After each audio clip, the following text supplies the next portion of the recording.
Sup, you beautiful bastards. Hope you've had a fantastic Monday. Welcome back to the Philip DeFranco Show. And two quick notes before we get started. One, I have obviously been gone for a week. It was not pre-planned. I explained why in pretty much every format that does not require a video. Even here on YouTube, there's a community page that goes out to people that have notifications turned on for this channel. But long story short there, because I don't want to regurgitate that. If you missed those posts and you want to go see, I'll link down below. But long story short, I just want to say thank you to like 98% of you. The reaction was wildly different than I expected. I think dealing with the ugliness that we do every day, the people going at each other's throat over any possible thing, it kind of made me lose sight to the fact that we do have a community here, and in general it is incredibly supportive. So truly thank you. And then also two, even though you had people actively trying to cancel Harry Styles for doing something similar, I'm dropping this limited edition essential and exhausted design on shirts, hoodies, and tanks. And with this, 100% of the proceeds will go to the COVID-19 Solidarity Response Fund, which you can also donate to directly without getting a shirt at covid19responsefund.org. So yeah, if you want to snag one of those while you can, link down below. They're available until May 12th. But with that said, welcome back to the Philip DeFranco Show. Buckle up, hit that like button, and let's just jump into it. The first thing we're going to talk about today involves stay-at-home orders / lockdown / the protests about those, and it starts with a clip that a lot of people sent to me while I was on my break, and that is Alex Jones on cannibalization, which I will say it's so odd that we live in a time that I can say that sentence and it's just like, yeah, that makes sense. No reason that wouldn't be a topic of conversation right now, but here's the clip. I'll admit it. I will eat my neighbors. I'm not letting my kids die. I've extrapolated this out, and I won't have to for a few years since I got food and stuff, but I'm literally looking at my neighbors now and going, I'm ready to hang them up and gut them and skin them and chop them up. And you know what? I'm ready. My daughters aren't starving to death. I'll eat my neighbors. See, my superpower is being honest. I'll eat your ass. I will. My main reaction to that is I wonder what Alex Jones being your neighbor does to the market value of your house. Now, obviously, that clip blew up, drawing many what the hell is happening reactions from a large number of people from all sides. But what I will say here in Alex Jones's defense, which is not a phrase that will normally come out of my mouth, one, in this segment that this video was clipped from, he does note that he was joking. He's also later said that it was satire, with his main message being that the lockdown needs to end because what we're going to see is starvation on a massive scale with so many deaths attributed to it. And actually, regarding starvation, but more importantly for the near-term food shortages, we're going to be touching on that in a little bit. But for now, let's talk about people like Alex Jones who are not happy about this coronavirus lockdown. Because, you know, as we've talked about on the show, there have been a number of protests against the lockdown, some where Jones himself even participated. And we saw a huge wave of those over this last weekend. One of the major ones there being in Sacramento on Friday, which resulted in 32 arrests being made. Right, and as you can see from some of these photos from the Sacramento Bee, this did start off peacefully with some just waving signs in their cars. They drove around the state capitol. People also gathering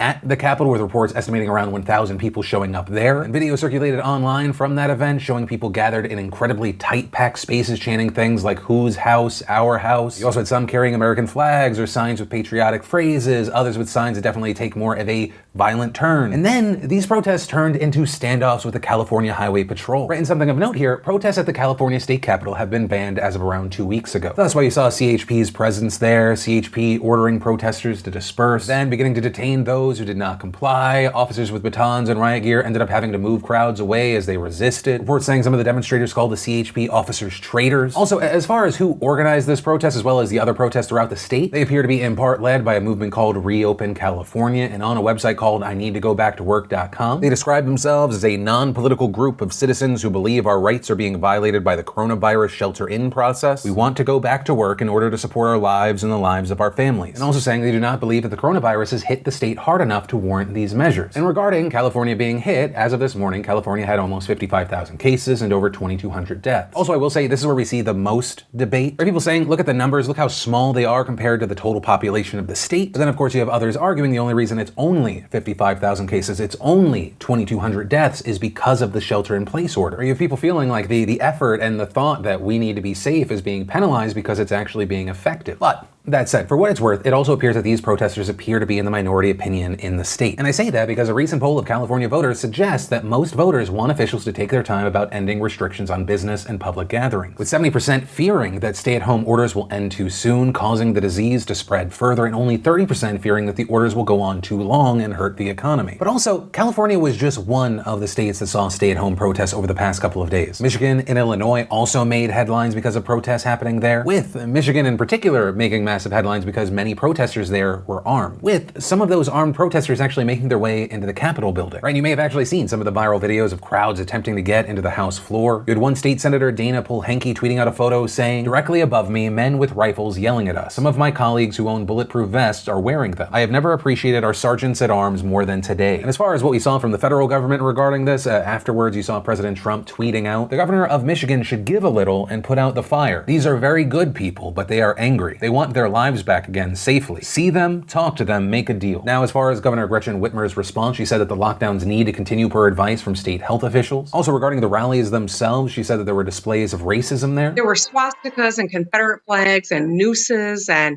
people with assault rifles. Well, some of the outrageousness of what happened at our Capitol this week, depicted some of the worst racism and awful parts of our history in this country. And in Chicago, similar imagery was seen during the protest. Also, one of the things that got a lot of attention is this tweet showing a woman holding a sign with a Nazi slogan. And while the tweet said that the woman denied being a Nazi and said that she had Jewish friends, people were obviously outraged by the sign. Reports saying that that phrase translates to "work will set you free." And as the Auschwitz Memorial explained in a statement announcing this sign, the phrase was a false, cynical illusion given to the prisoners of Auschwitz. And adding, those words became one of the icons of human hatred. It's painful to see this symbol instrumentalized and used again to spread hate. It's a symptom of moral and intellectual degeneration. But ultimately, that's where we are with these protests right now. Obviously, we're gonna keep an eye on it to see if they grow, they change, what happens next. And as far as my opinion on this, kind of like I said, even from the first time we talked about one of these protests, even if you don't agree with them, it is important to try to understand where they're coming from. Why are they scared, angry, desperate? And I mean that in general for Joe and Jane Blow that are pushing to reopen as fast as possible, and not like the conspiratorial anti-vaxxers that you sometimes see in these groups, or the people that would call for lynching and stuff like that. And I mention that because I've seen a number of people in far more privileged positions than those impacted the greatest, essentially spitting at the idea that anyone would want to reopen, not taking into account how fearful and desperate a number of people are. Even with it being the case that there is a very large argument that if you open up too early, that would actually be even worse for those people. Right? Some minimizing the position, like everyone that wants to reopen the government wants it so they can do things like go to a nail salon. But where I will definitely agree with the criticism is I am greatly concerned about the conduct of some. I agree with Dr. Birx in that when I see protesters without masks who aren't practicing social distancing,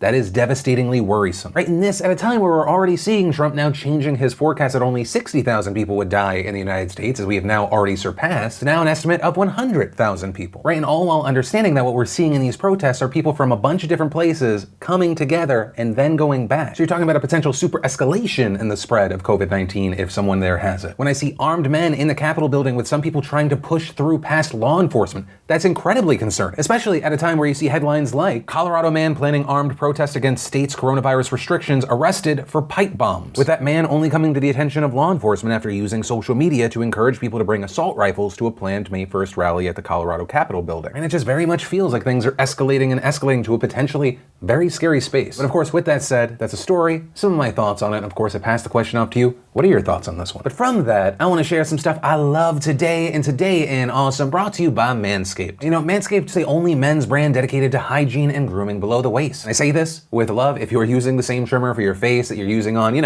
other parts of your body, you might want to listen up. Because when manscaping, you gotta use the right tools for the job. And the Lawnmower 3.0 waterproof trimmer by Manscaped is built with advanced skin-safe technology, which means no nicks or cuts where it counts. And the Perfect Package Essentials Kit comes with everything you see here and a new replacement blade delivered to your door every 3 months, making sure that you have the cleanest, closest shave possible with no hassle. And something really cool is that Manscaped partnered with the Testicular Cancer Society to spread awareness for men's health and early detection. And that means that right now, every purchase made gives customers the option to donate to the Testicular Cancer Society, meaning you do something good for yourself and for a good cause. So with that said, head on over to manscaped.com/Phil to get 20% off right now, plus free shipping, no promo code needed. And the first bit of awesome today is New York Magazine gave us two friends, Ben Schwartz and Thomas Middleditch, who, also by the way, if you're needing 3 hours of awesome, they have a fantastic 3-part Netflix comedy special, all three of them doing improv. It is so genuinely fun and good, I highly recommend it. Then we had Liza Kosher reacting to her Met Gala videos. We also got the Quarantine Fight Challenge / Boss Boss Bitch Fight Challenge, featuring the likes of Scarlett Johansson, Rosario Dawson, Cameron Diaz, Margot Robbie, and a ton more. We got the official teaser for Lovecraft County. Then we got another episode of Some Good News with John Krasinski, where he got the likes of Oprah Winfrey, Steven Spielberg, and Malala honoring students whose graduations were canceled by coronavirus. Complex gave us celebrities telling their best Michael Jordan stories, which is a fantastic side dish to The Last Dance, which if you have not been watching that docuseries on ESPN, even if you don't care about basketball, it is great. Then over the weekend, if you did not see the Shorty Awards happening, which of course is meant to honor the best in social media, so much so that I learned they even gave an award to Best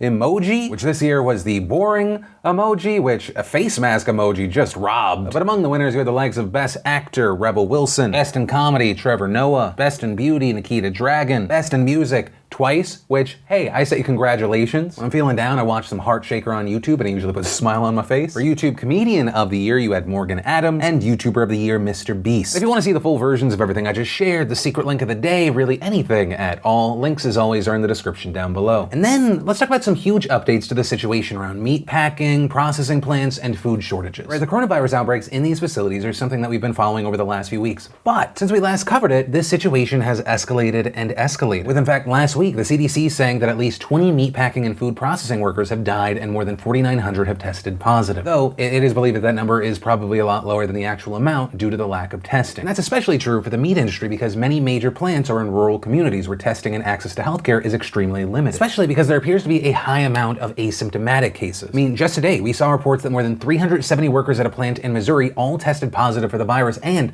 all of them were asymptomatic. And at the same time, we're seeing a growing number of cases, a growing problem. We also saw President Trump signing an executive order last week compelling meatpacking and processing plants to stay open. And through that order, Trump invoked the Defense Production Act, the DPA, to classify the plants as critical infrastructure that must remain open. Which is a very big deal because Trump has been very hesitant to use this power despite many calls to do so. With that executive order saying, such closures threaten the continued functioning of the national meat and poultry supply chain. And adding, any unnecessary closures can quickly have a large effect on the food supply chain. And with this move, it got a ton of backlash from union leaders and workers all over the country, many of whom accused Trump of putting the meat industry and the economy over the livelihood of the workers and urged the administration to ensure worker safety. Right? I mean, just a few days before the executive order, the CDC and the Occupational Safety and Health Administration issued interim guidelines for meat facilities that outlined information for cleaning shared equipment and how companies can use barriers to ensure social distancing for workers who notably usually work shoulder to shoulder and often in relatively unsanitary conditions. But very notably there, those guidelines are voluntary.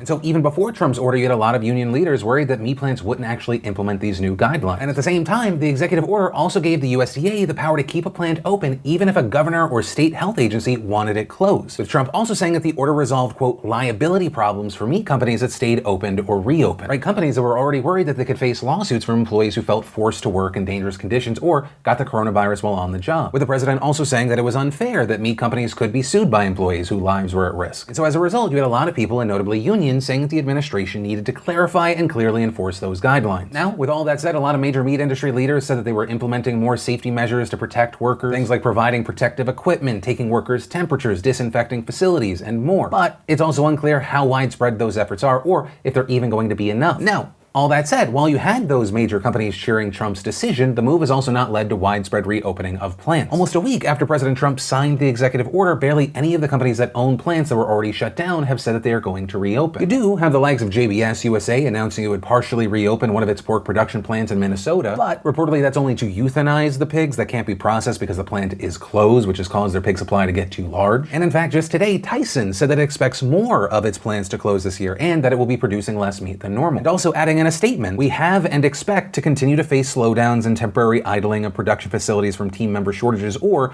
choices we make to ensure operational safety. And with Tyson specifically, that is a massive deal because they're one of the companies that push the hardest for plants to remain open. I mean, just a few days before Trump passed this order, you had Tyson running a full-page ad in the New York Times, the Washington Post, and the Arkansas Democrat-Gazette saying the food supply chain is breaking, and adding, we have a responsibility to feed our country. It is as essential as healthcare. This is a challenge that should not be ignored. Our plants must remain operational so that we can supply food to our families in America. And to that point, we are seeing more and more signs that a meat shortage, or at least shortages in some stores, may be coming, even despite Trump's efforts here. According to USDA data from last week, 10% to 15% of cattle slaughter capacity has been halted, while 25 to 30% of hog slaughter was down. But at the same time of that production dip, industry analysts have estimated that retail sales are actually up 30 to 40%. And already that's beginning to affect the meat options that people have in markets. On Friday, we had Kroger, the country's biggest traditional supermarket chain, saying that it was limiting how much ground beef and fresh pork customers could purchase at select stores. And in general, wholesale prices for both those meats have spiked significantly, meaning that it is more expensive for consumers to buy them as well. And so as this continues, experts are saying that you can expect to see higher prices for certain meat that's in high demand and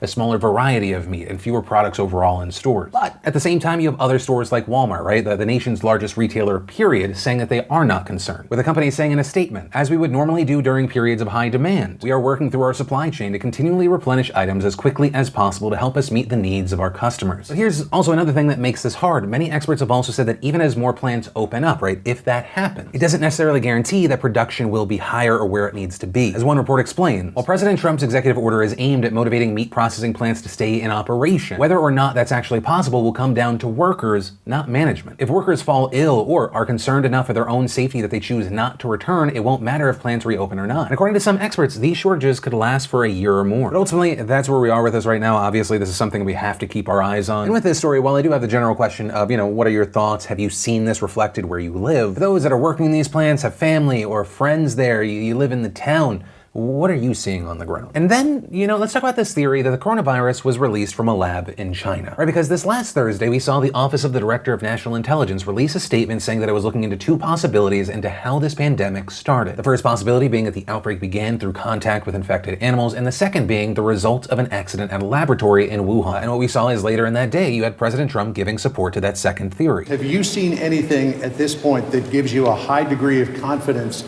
that the Wuhan Institute of Virology was the origin of this virus? Yes, I have. Yes, I have. What gives you a high degree of confidence that this originated from the Wuhan Institute of Virology? I can't tell you that. I'm not allowed to tell you that. Though, as to why he won't say, part of that could be because, according to reports, some evidence appears to be based on electronic intercepts of communications among Chinese officials, and revealing those could reportedly expose details about how the United States keeps track of Chinese leadership. And then we fast forward to yesterday, where we saw this exchange between Secretary of State Mike Pompeo and ABC co-anchor Martha Raddatz. Mr. Secretary, have you seen anything that gives you high confidence that it originated in that Wuhan lab? Martha, there's enormous evidence that that's where this began. We've said from the beginning that this was a virus that originated in Wuhan, China. We took a lot of grief for that from the outset, but I think the whole world can see now. Remember, China has a history of infecting the world, and they have a history of running substandard laboratories. These are not the first times that we've had a world exposed to viruses as a result of failures in a Chinese lab. And so while the intelligence community continues to do its work, they should continue to do that and verify so that we are certain.